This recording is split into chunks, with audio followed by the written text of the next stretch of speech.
Agora eu gostaria de chamar aqui o Dr. Pedro Henrique Araújo de Souza, que é oncologista clínico do Grupo Oncoclínicas e ex-coordenador do Serviço de Oncologia Clínica do Hospital do Câncer de Barretos e do INCA 3. Opa, obrigado. Primeiro, agradecer o convite para falar com vocês. Acho que é um papel super importante para a gente, na verdade, a gente sair um pouco do tratamento e a gente falar para as pessoas sobre o que a gente faz, alertar um pouco sobre a situação que a gente está vivendo, na verdade, o tratamento de câncer no Brasil. O Fran já passou bastante coisa em próstata, e em mama não vai ser muito diferente também, não. Né? Vamos começar primeiro falando sobre o tamanho do problema. Eu vou focar em 2 pontos, vai ser diagnóstico e sintomas. Tá? Mas vamos começar primeiro definindo assim, o tamanho do problema. Isso aqui são dados do Globocan, que é uma publicação da Organização Mundial de Saúde, né, que sai periodicamente.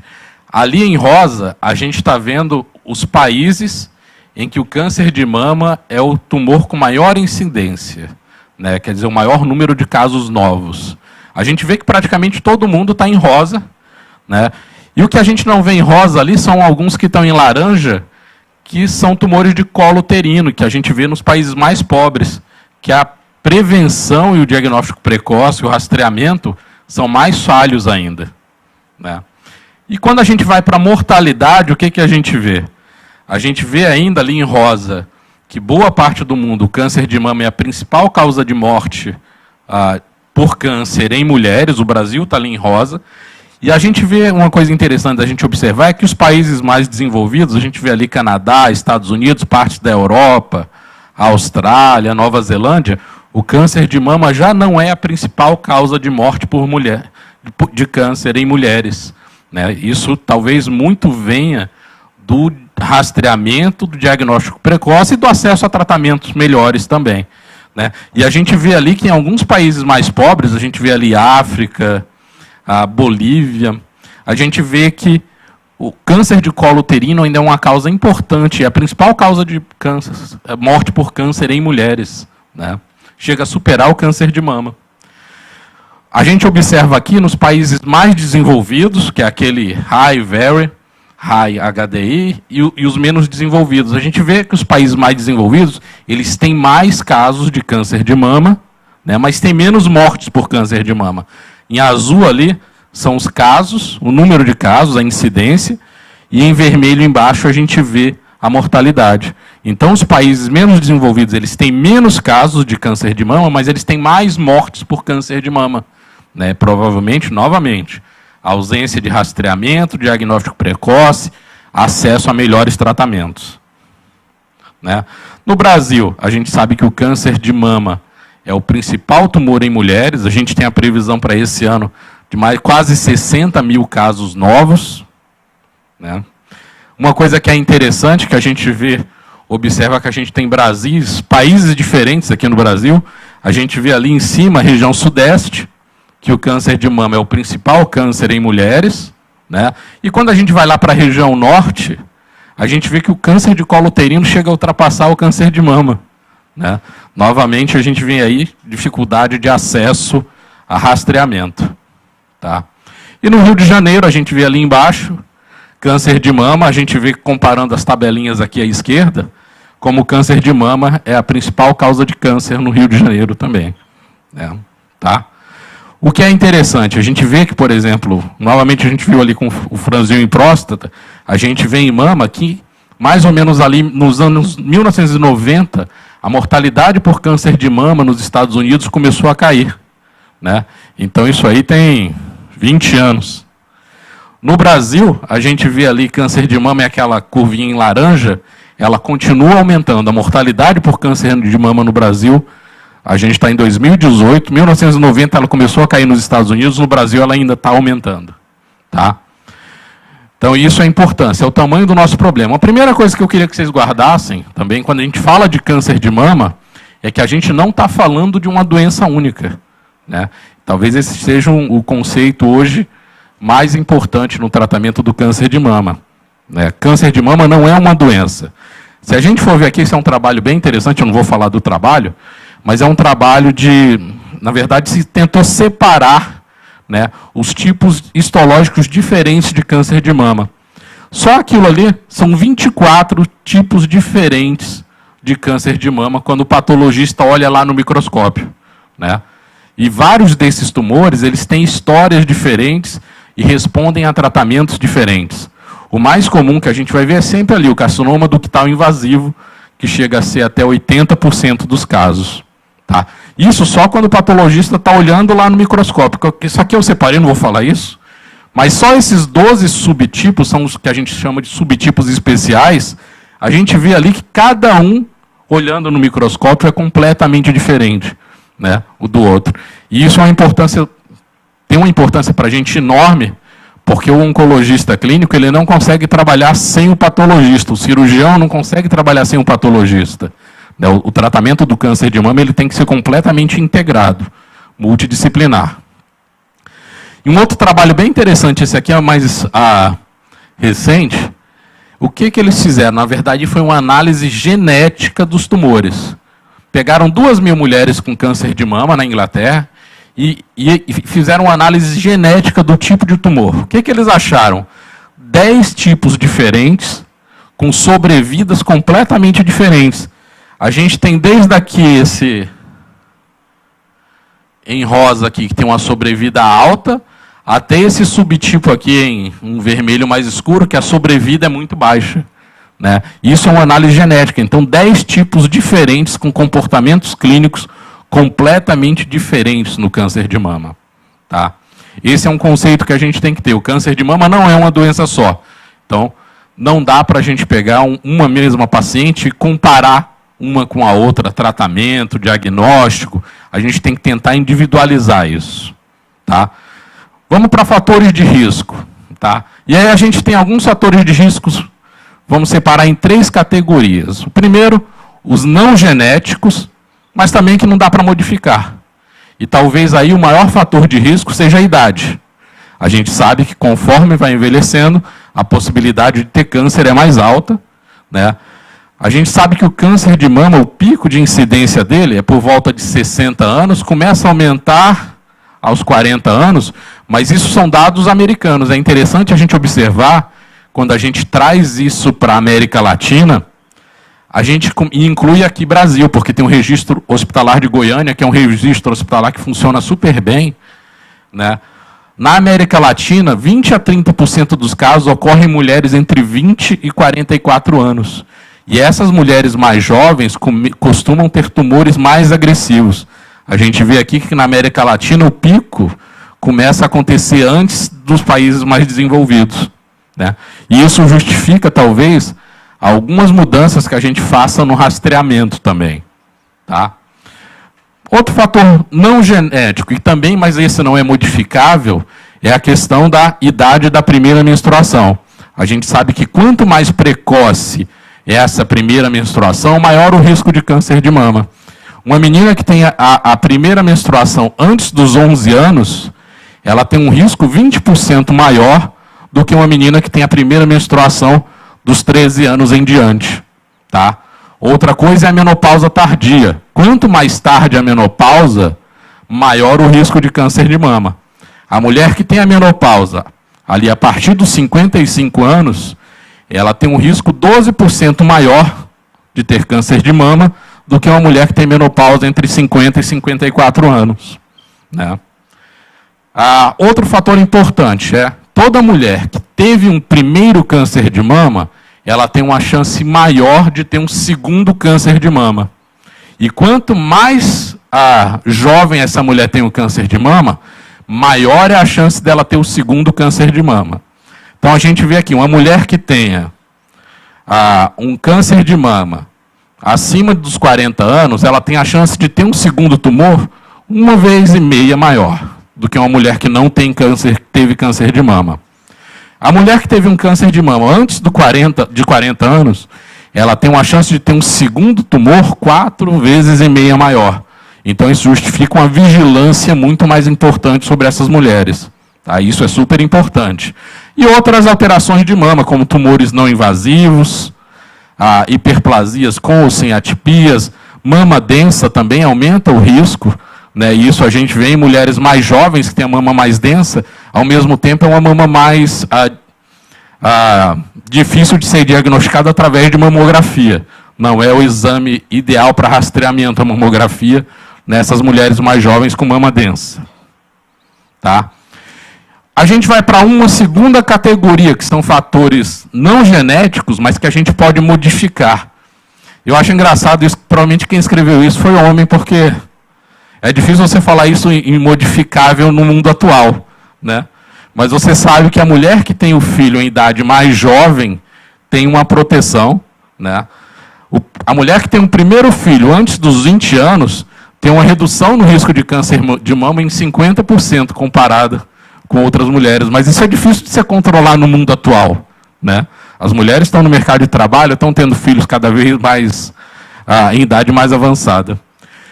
Cada gravidez que é levada a termo reduz o risco de câncer de mama em 12% também, né?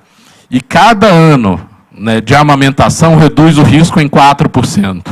Né? São fatores de proteção, mas são difíceis de você controlar isso no mundo atual, né? Provavelmente quem escreveu isso aqui foi homem mesmo, né? Um outro fator importante é a reposição hormonal pós-menopausa. Esse é um fator controlável, né? Principalmente o tratamento combinado com estrógeno e progestina, né? É importante. Quanto maior o tempo dessa reposição hormonal, maior o risco. E quanto mais perto do início da menopausa ele é iniciado, também maior o risco. Quando você retira essa reposição hormonal combinada, esse risco vai voltando ao normal, mas ele volta ao normal em 5 anos. Então, a reposição hormonal combinando estrógeno e progestina aumenta o risco de câncer de mama. Tá? Fatores não genéticos e são modificáveis. A gente tem a associação de tabagismo com câncer de mama. Consumo de álcool também está associado ao câncer de mama. Sedentarismo, né? Está associado não só ao desenvolvimento do câncer de mama, mas a gente sabe que as mulheres que têm câncer de mama, por exemplo, e controlam peso, fazem atividade física, elas têm uma sobrevida livre de doença e sobrevida livre de progressão maiores. Tá? Obesidade, principalmente na pós-menopausa, também é um fator de risco. E o baixo consumo de frutas e vegetais. Esses fatores aqui são todos modificáveis, né? São basicamente fatores comportamentais. Você consegue reduzir o risco de câncer de mama controlando isso aqui. Né? E o fator genético, tá aí, talvez o principal, sejam as mutações de BRCA1 e 2. Isso assim ficou foi muito mais divulgado a partir de 2013, quando a Angelina Jolie fez o teste e teve uma briga nos Estados Unidos para que esse teste fosse, na verdade, incorporado ao tratamento e fosse reembolsado. Né? É interessante que, logo depois que saiu a Angelina Jolie na capa da Time, né, a testagem, a realização desse teste aumentou em 40%, de 350 testes por semana para 500 testes por semana. Isso foi super importante, na verdade. Né? O que a gente sabe? As pacientes que têm esse gene mutado, o BRCA, ele é um gene de supressão tumoral. É um gene que ele, em algum momento do desenvolvimento do tumor, ele pode bloquear o desenvolvimento do tumor. Né? As mulheres que têm uma mutação nesse gene, elas podem ter um aumento de incidência de casos de câncer de mama, de câncer de ovário, câncer de pâncreas e os homens câncer de próstata, como o doutor Franz falou. Né? E o que a gente sabe? As mulheres que têm o BRCA1 mutado, até 65% delas vão ter câncer de mama até os 70 anos. Vão ter. Né? E BRCA2, 45% dessas mulheres vão ter câncer de mama. Né? Então é importante você conhecer isso. E aí você pode propor, por exemplo, cirurgia redutora de risco. A mastectomia profilática ou forectomia, quer dizer, retirar o ovário profilaticamente para essas mulheres, que o risco é muito alto. Tá? E existe um grupo de mulheres que você pode indicar a testagem, que essas mulheres elas têm que ser testadas para pesquisar se tem essa mutação. Todo oncologista ou todo mastologista, quando vê essa mulher, ele solicita essa avaliação. são as mulheres que têm câncer de mama em idade mais jovem, né? As mulheres que têm câncer de mama bilateral, as mulheres que têm câncer de mama e ovário, mulheres com câncer de mama triplo negativo, que é um tipo especial de tumor, que tem o receptor de estrogênio negativo, receptor de progesterona negativo e o HER2 negativo, que são receptores que controlam o crescimento tumoral. Tá? Mulheres que têm caso de câncer de mama masculino na família, também é importante essas mulheres serem pesquisadas. Uma história familiar rica, né, de câncer de mama na família, e mulheres pacientes, na verdade, judeus de origem ashkenazi. Esses grupos eles têm que ser testados para mutação. Sempre que um oncologista ou mastologista vem esse paciente, ele solicita essa avaliação. Tá? Falar um pouquinho de sintomas e sinais, mas, na verdade, eu não quero fazer diagnóstico em ninguém com sintoma e sinal. Eu quero fazer o diagnóstico antes disso. Né? Quando eu faço o diagnóstico com uma mulher que já tem sintomas ou sinais de câncer de mama, a chance de cura dessa paciente vai diminuindo. Eu quero fazer o diagnóstico antes dela ter qualquer sintoma, antes dela ter qualquer sinal. Esse é o meu objetivo. E quando eu faço o diagnóstico, tenho a suspeita diagnóstica que essa mulher tem um câncer, eu tenho que fazer esse diagnóstico o mais rapidamente possível. Né? Isso talvez seja, como próstata, seja uma dificuldade enorme no nosso país. O acesso ao rastreamento, né? Que é você fazer a mamografia na idade pré-determinada, e o acesso às estruturas de saúde para você fazer o diagnóstico precoce quando você tem uma suspeita. Quando eu estava no INCA, Franz, teve uma avaliação lá do pessoal da Masto, que as mulheres no Rio de Janeiro, isso há 4 anos atrás, estavam levando 180 dias para chegar no INCA. Né? Elas estavam levando 6 meses para conseguir chegar no INCA. Né? Isso 6 meses uma mulher jovem com câncer de mama, se desenvolvendo, dependendo do subtipo, você está jogando a chance de cura dessa mulher fora. Né? Isso é uma coisa absurda. Por isso que a gente vê aquela mortalidade aumentando no país. Né? Aqui, vamos falar só um pouquinho dos sintomas. O sintoma mais comum, nódulo na mama. Quase 76% dos casos. Né? Na verdade, eu quero ter esse diagnóstico antes disso aqui ser achado. Antes que essa mulher tenha nódulo na mama palpável. O autoexame ele é importante para manter, na verdade, o cuidado da mulher com a mama, observação do próprio corpo, mas eu quero fazer o diagnóstico antes de ter um nódulo palpável. É isso que a gente precisa fazer. Né? A gente tem sintomas não relacionados à mama, né, a nódulos na mama. A gente pode ter retração do mamilo, pode ter alteração na aparência do mamilo, pode ter descarga mamilar, pode ter dor na mama, é um achado menos comum. Né? A gente pode ter alterações na pele da mama, no contorno da mama, a gente pode ter ulceração, feridas, né, que aí já é um caso mais avançado. A gente pode ter inchaços, pode ter um rache cutâneo, que é uma vermelhidão na pele. Tá? A gente pode ter sintomas e sinais fora da mama também. A gente pode, por exemplo, achar linfonodo na axila. Essa mulher pode ter desconforto na axila. Essa mulher pode desenvolver inchaço no braço do lado do tumor. Isso são sintomas de uma doença já avançada. Eu não quero isso. Linfonodos ou caroços no pescoço, ou mesmo sintomas constitucionais, como a gente chama. A perda de peso, fadiga, dor muscular, né? E às vezes a gente já faz, infelizmente a gente ainda faz muito diagnóstico de doença avançada. São mulheres que chegam com doença metastática já sintomas de doença com metástase. Né? Que na maioria das vezes a gente está falando de uma doença que a gente não vai conseguir curar. Né? Isso é o que a gente tem que evitar. É o que o sistema público de saúde tem que evitar no país. Tá? Isso aqui são dados de Barretos. Entre 2000 e 2015, é justamente por isso que a gente tem que fazer o diagnóstico precoce. O estadiamento do câncer de mama, assim, grosso modo, ele vai estágio 1, 2, 3 e 4. O 4 é quando a gente tem doença já com metástase, quando a doença saiu da mama e foi para algum outro órgão. Né? Os estágio 1 são os estágios mais iniciais. Né? o 0 e 1. Estágio 2 e 3, aí vai variar tamanho da lesão, comprometimento de linfonodo na axila, às vezes o acometimento da pele na mama. Mas olha só quando a gente vê a sobrevida. As mulheres que fizeram diagnóstico em estágio 1, isso aqui são 15 anos lá de Barretos, sobrevida em 5 anos de 92%. Né?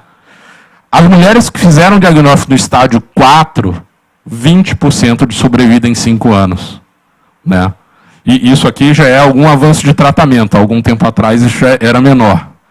Estágio 2, 84%. E a gente vê aqui, quando a gente passa para o 2 para o 3, aqui a gente tem uma queda de 8%, mas quando a gente vai do 2 para o 3, a gente tem uma queda de 24% na sobrevida em 5 anos. E quando a gente sai do 3 para o 4, uma queda de 40%. Então eu quero fazer diagnóstico aqui em cima. Né? Se possível, tentar no máximo chegar aqui. É isso que eu preciso fazer. Quanto mais tardio o meu diagnóstico, menor a chance de cura que eu vou oferecer para essa mulher. Mais agressivo vai ser o tratamento, mais caro vai ser esse tratamento para o sistema de saúde também. Né? E mais sofrido vai ser para aquela mulher também. Então eu quero fazer diagnóstico aqui em cima. Tá? Isso é um trabalho bem interessante, é um trabalho americano de 2005. Mas o que era interessante? O que eles viram? Como é que as mulheres faziam mamografia nos Estados Unidos, né, de rastreamento? O que eles viram? Que em 1985, aqui em vermelho, a maioria das mulheres nunca fazia mamografia. 75% das mulheres não faziam mamografia. Tá? Passou 5 anos, 1990, já diminuiu. Esse vermelhinho aqui já caiu bastante, olha só. Né? 95 e no 2000, a gente tinha aqui mais ou menos 15% das mulheres que não faziam mamografia nos Estados Unidos. Talvez ainda seja um número alto. Mas o que a gente foi vendo com a mortalidade por câncer de mama? Olha só, aqui as mulheres que não faziam nenhum rastreamento e também quando faziam o diagnóstico do câncer, não faziam o tratamento adjuvante, que a gente fala que é o tratamento que a gente faz depois da cirurgia para diminuir o risco do câncer voltar. Essa era a mortalidade dessas mulheres. As mulheres que só faziam rastreamento, mas não faziam depois o tratamento, depois da cirurgia, era exatamente igual, quase igual das mulheres que não faziam rastreamento, mas depois faziam o tratamento adjuvante correto. Né? Mas quando você faz o diagnóstico precoce do câncer, né? E quando você oferece o tratamento correto para aquela mulher depois que ela opera, o tratamento adjuvante, olha o que acontece com a mortalidade. Ela começa a cair. Né? Então, você oferecer o diagnóstico precoce ou rastreamento é importante, e você oferecer o tratamento adequado para essa mulher também é importante. Tá? Isso aqui, eu botei em inglês porque era uma apresentação da gente lá no hospital, mas Barretos teve essa compreensão. Isso que o Franz está fazendo é exatamente isso que o Franz está fazendo no câncer de próstata. Né? Tentando puxar esse diagnóstico precocemente. É o que a gente precisa fazer. Barretos começou a investir numa instalação de centros de prevenção, como se chama. Na verdade, são centros de detecção precoce. Hoje são 9 prédios fixos. Você tem em Porto Velho, você tem na Bahia, em Juazeiro, você tem em Lagarto em Sergipe, Mato Grosso do Sul, tem em São Paulo. Né? Isso aqui é o centro lá de Barretos, de prevenção. Em volta desses centros de prevenção, você tem as carretas da prevenção. Essa carreta que fica lá em Porto Velho, e ela fica rodando nas cidades em volta da unidade fixa de Porto Velho. Né? Esse é o modelo da carreta que fica em Barretos. Isso aqui é recepção dentro do caminhão. Isso aqui é construído lá em Barretos. Esses caminhões são feitos lá do lado do hospital. Né? A montagem. Então, como é que é feito isso? As mulheres, elas... Antes da equipe com o caminhão, por exemplo, chegar numa cidade, né, vai uma equipe do hospital para lá, fica uma semana fazendo campanha na cidade e registrando as mulheres para fazerem as mamografias. Né?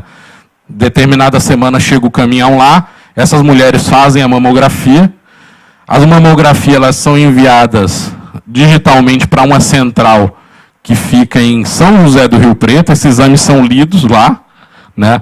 É interessante que Barretos optou por seguir o sistema de rastreamento holandês e é auditado pela mesma empresa que audita o sistema holandês de rastreamento de câncer de mama, né?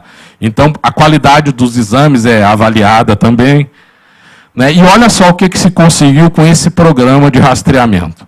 Isso aqui é no estado de São Paulo, pacientes que chegam com estágio 0 e estágio 1, que são os estágios mais iniciais. No estado de São Paulo, 33% das pacientes, quer dizer, 67% das pacientes chegam com estágios 2 para frente, né? Os pacientes que entram no hospital pela via normal, né, que são os pacientes que já chegam para mastologia ou para oncologia clínica, 34% das pacientes chegam com esses estágios 0 e 1. A maioria dessas pacientes já chega de estágio 2 para frente.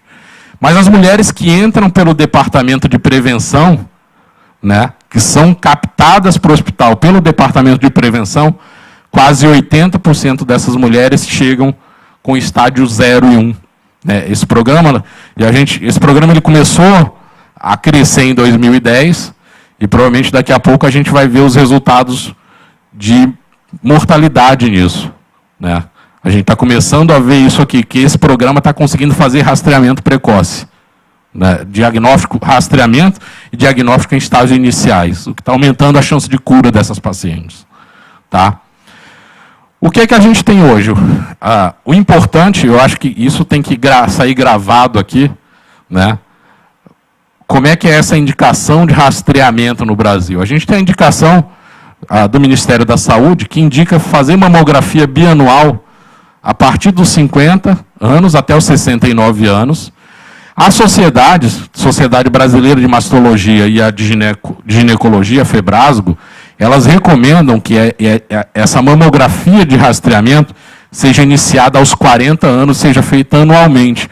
E muito por conta daquele pico que a gente vê, né, de incidência na América Latina e no Brasil de tumores em mulheres mais jovens, né, que tem tumores também que são mais agressivos. Então, a gente não pode perder o diagnóstico nessas mulheres, né? E Barretos faz um sistema híbrido, né? Ele faz uma mamografia anual para todas as mulheres a partir dos 40 anos, dos 40 aos 49 anos, e 50 a 69 anos a mamografia a cada ano, bianual, a cada 2 anos, né? O impacto que isso pode ter, a gente viu lá nos países desenvolvidos como o câncer de mama já não é a principal causa de morte de câncer em mulheres, embora seja o principal tipo de tumor a atingir mulheres, né, mas você está conseguindo reduzir a mortalidade de forma importante nesses países, né? Se a gente conseguir fazer isso aqui, a gente vai conseguir fazer isso no Brasil também. Só que a gente tem que fazer isso chegar nas pacientes. Isso é super importante. Talvez isso seja um déficit enorme no país hoje. Talvez 2 grandes déficits importantes sejam isso, sabe? As mulheres terem acesso à mamografia, tendo acesso à mamografia, terem acesso ao sistema de saúde para fazer o diagnóstico precoce, e um gargalo gigante que existe hoje ainda no Brasil é a radioterapia também. Esse é um gargalo gigantesco ainda no país. Tá? Eu vou falar um pouquinho sobre tratamento sistêmico, eu não vou focar nisso, mas só para mostrar mais uma vez, tratamento sistêmico é quando a gente usa medicações, né, que podem ser hormonioterapia ou quimioterapia, né, que elas podem ser usadas em diferentes fases do tratamento. A gente chama um tratamento neoadjuvante quando ele é feito antes da cirurgia curativa, e aí ele tem alguns objetivos. Tornar uma doença que não era operável, essa doença pode ser operável, né? Um segundo, uma possibilidade é você reduzir a extensão da cirurgia, você tentar fazer uma cirurgia conservadora, tentar evitar a mastectomia. E você sabe que o tratamento neoadjuvante, ele tem o mesmo benefício do tratamento adjuvante em termos de diminuir a chance da doença voltar e diminuir a chance da mulher ter um novo câncer de mama. Isso é mais importante talvez até nos tipos mais agressivos de câncer de mama. Tá? E a gente tem um tratamento paliativo, que é quando a gente tem a doença metastática. Normalmente, quando a gente tem uma doença metastática, uma doença avançada, na maioria dos casos a gente não consegue falar em tratamento curativo. Em algumas situações, sim. Quando a gente tem uma metástase muito localizada, hoje a gente está sendo mais agressivo, mas a maior parte dos casos a gente fala de tratamento paliativo. Tá?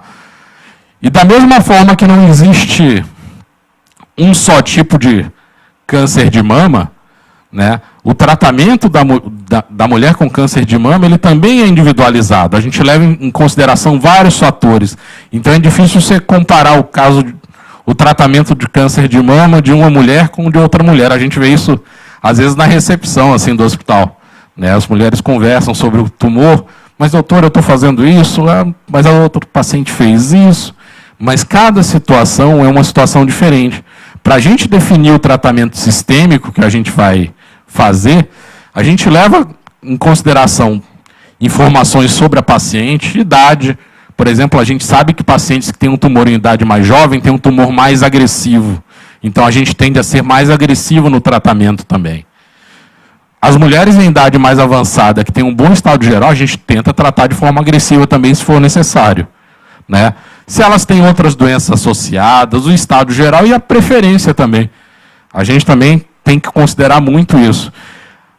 Existem situações, por exemplo, em que você pode até evitar uma quimioterapia que caia cabelo, por exemplo. Que a gente pode tentar ocasionalmente pensar nisso. Existem situações, não é tão comum, mas a gente pode, às vezes, individualizar isso. O estadiamento do tumor depende do tamanho, da presença de linfonodos na axila ou de metástases, né? E outras avaliações que são feitas no tumor. Receptores hormonais positivos ou negativos, que é estrogênio e progesterona. Quem tem receptor hormonal negativo costuma ter uma doença mais agressiva. O gene HER2, que é outro gene importante que controla a multiplicação celular. As mulheres que têm um HER2 positivo costumam ter um tumor mais agressivo, mas a gente tem drogas que conseguem reverter esse prognóstico pior. Né? O grau do tumor, o KI67, que é uma medição da velocidade de crescimento do tumor, que a gente ocasionalmente usa, e às vezes teste genômico também, né? Para a gente definir se o risco de um tumor é maior ou menor, e se a gente precisa usar uma quimioterapia mais agressiva, menos agressiva, ou hormonioterapia. Né? Tá?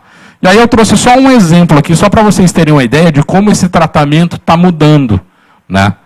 Isso aqui, por exemplo, é um trabalho para as mulheres com câncer de mama, que tem um subtipo, que é esse HER2 positivo, com doença metastática. Essas mulheres já têm uma doença avançada, que a gente não vai falar de cura.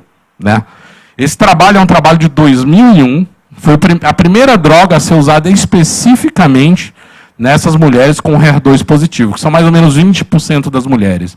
15% a 20% das mulheres com câncer de mama. Antes de ter esse remédio, que se chama trastuzumab, a sobrevida mediana global era de torno de 20 meses. Quer dizer, essas mulheres viviam em torno de 20 meses com a quimioterapia. Né? Quando você colocou o trastuzumab, essa sobrevida foi para 25 meses, cresceu em 5 meses. Né? 2012, mais ou menos, foi publicado um trabalho, 2013, chamado Cleópatra, que colocou uma outra droga, um outro remédio específico para essa mulher HER2 positivo. Então ela fazia a quimioterapia, ela fazia o trastuzumab e ela fazia o pertuzumab. A gente chama de duplo bloqueio do HER2. Né? O que a gente viu? A sobrevida das mulheres que faziam esse duplo bloqueio com a quimioterapia saltou para 56 meses. Então era 20 meses, 25 meses, 56 meses. São quase 5 anos. Né? A gente estava falando ali de 1 ano e meio, a gente passou para quase 5 anos. Então o tratamento está mudando. A gente está conhecendo melhor a biologia do tumor, né? E a gente está conseguindo oferecer tratamentos melhores. Então o objetivo da gente é diagnosticar precocemente, né? De preferência uma doença assintomática, e a gente conseguir oferecer os melhores tratamentos. Novamente, aquilo que o Franço falou. O trastuzumab ele foi incluído na rede privada mais ou menos em 2001 para doença metastática. Na rede pública ele foi ser incluído em 2014, 2015. Levou quase 14, 15 anos para entrar. Né? O pertuzumab ele já foi admitido. Né? Levou 2 anos. Isso é uma coisa que foi surpreendente até para mim. Eu não acreditava, porque é um tratamento muito mais caro. Mas foi incorporado. Não... ele deveria ter sido o fornecimento dele deveria ter começado no meio do ano, eu acho que ainda não começou, mas a portaria já saiu. Né? Então isso está mudando bastante. Né? Então, era basicamente isso que eu queria falar para vocês. Aqui é a vista do trabalho. Nada mal. Só...